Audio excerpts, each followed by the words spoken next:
तीन बहुओं के रवैये से सासू माँ बहुत परेशान थी। दरअसल बात ये थी कि तीनों बहुओं में किसी बात को लेकर अनबन हो गई थी। तब से ही तीनों एक दूसरे से मुंह फुलाए रहती थी। ना कोई सीधे मुंह किसी से बात करती, ना किसी का कहना मानती। पड़ोसी भी इस बात को जानते थे और जाने कैसे कैसे बातें भी करते।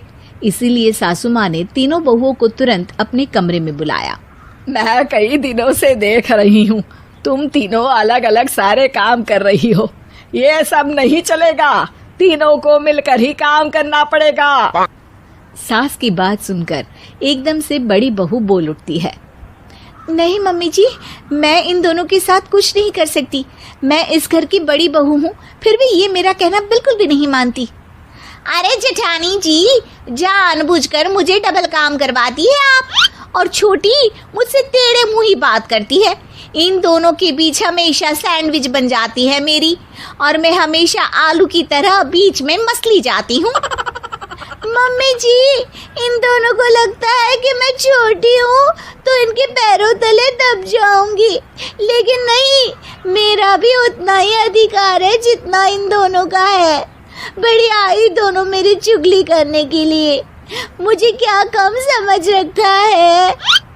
तीनों बहू एक दूसरे से बहस करने लगती है और सास दोबारा ये देखकर टेंशन में आ जाती है और सबसे कहती है, चुप हो जाओ, अब से तुम तीनों सारे काम एक साथ करोगी। आंख बंद करके एक दूसरे की बात सुनोगी। तुम तीनों इस बात को गांठ बांध लो, वरना अगली छुट्टियों में तुम्हारा अपना मायके जाना कैंसिल। सास की बातें सुनकर डर के मारे तीनों हामी भर देती हैं। जी मम्मी जी, मैं समझ गई। हाँ मम्मी जी, जैसा आप कहें। आप जो कहेंगी मैं वही करूंगी। तीनों बहू सास की बात को गांठ बांध लेती है और वादा करती है कि अब से सारे काम वो तीनों एक साथ मिलकर ही करेंगी।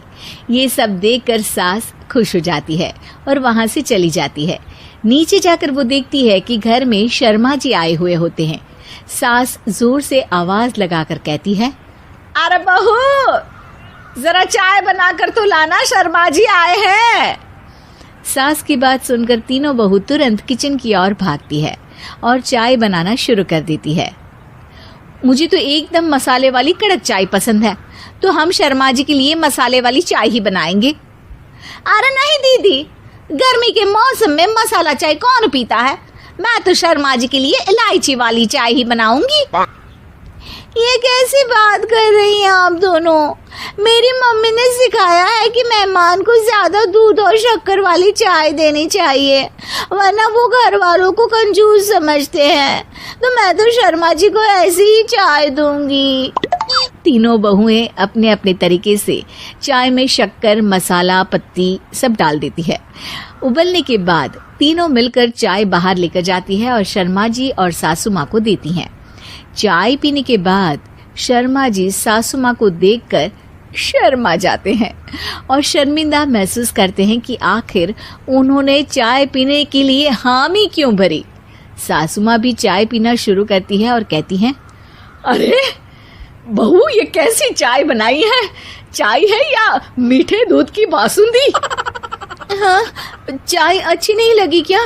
कोई बात नहीं, हम पराठा बनाकर लाते हैं। चलो चलो अंदर। हाँ हाँ चलो। हाँ आती हूँ मैं भी।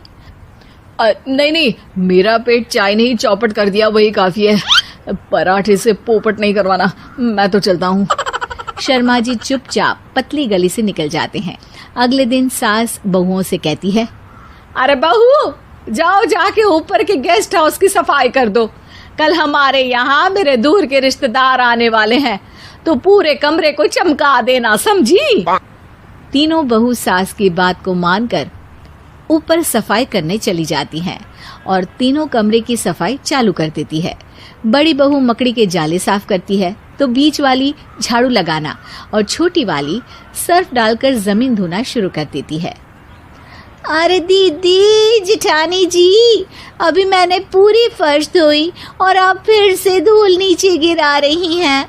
और मछली जेठानी जी, आप बिना झाड़ू की धूल यहाँ छटक रही हैं। अरे तीनों को साफ करना है, एक साथ सफाई करते हैं ना।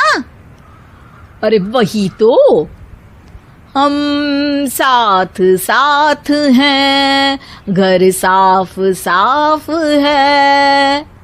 तीनों बहू ऐसे ही काम में उलझ जाती है और 2 घंटे तक एक ही कमरे की सफाई करती रहती है।